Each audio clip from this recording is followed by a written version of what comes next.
কাতার বিশ্বকাপের আগে থেকেই জল্পনা শুরু হয়েছিল মেসিকে নিয়ে। ক্রিস্টিয়ানো রোনালদো ইউরোপ ছেড়েছেন বিশ্বকাপের পরেই। বিশাল অঙ্কে সৌদি আরবের ক্লাব আল নাসেরে যোগ দেন পর্তুগিজ তারকা। তেমনি মেসিকে নিয়েও জল্পনা শুরু হয়।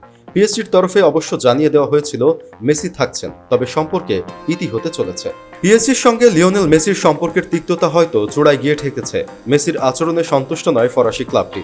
দলকে না জানিয়ে সৌদি আরব সফরে যাওয়ায় 2 সপ্তাহের নিষেধাজ্ঞাও পেয়েছেন আর্জেন্টাইন ফুটবল জাদুকর।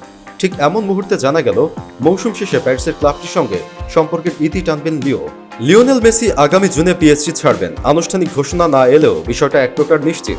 নেইমার জুনিয়রও মৌসুম শেষে প্যারিস ছাড়তে পারেন। কিলিয়ান এমবাপ্পের যোগ্য জুটি গড়তে প্যারিসের ক্লাবটি আগামী গ্রীষ্মকালীন দলবদলে মৌসুমে বড় দুজন তারকা কিনতে পারে। সেক্ষেত্রে পিএসজির লক্ষ্য একজন সেন্ট্রাল ফরওয়ার্ড বা নাম্বার 9 কেনা, কারণ চলতি মৌসুমে অধিকাংশ সময় স্ট্রাইকার পজিশনে খেলেছেন এমবাপ্পে, কিন্তু তিনি আরও স্বাধীনতা নিয়ে খেলতে চান, নাম্বার 10 এর ভূমিকা পালন করতে চান। এমবাপ্পের চাওয়া অনুযায়ী পিএসজির প্রথম পছন্দের স্ট্রাইকার ভিক্টর ওসিমেন। নাপোলিতে খেলা 24 বছর বয়সী নাইজেরিয়ান স্ট্রাইকারের জন্য কাতারি পেট্রো ডলার চলা ক্লাবটির বাজেট ধরে রাখতে হবে 150 মিলিয়ন ইউরো। স্ট্রাইকার হিসেবে পিএসজির দ্বিতীয় পছন্দ টটেনহ্যামের হ্যারি কেইন। তাকে কিনতে হলেও 100 মিলিয়ন ইউরোর কাছাকাছি খরচ করতে হবে পিএসজিকে।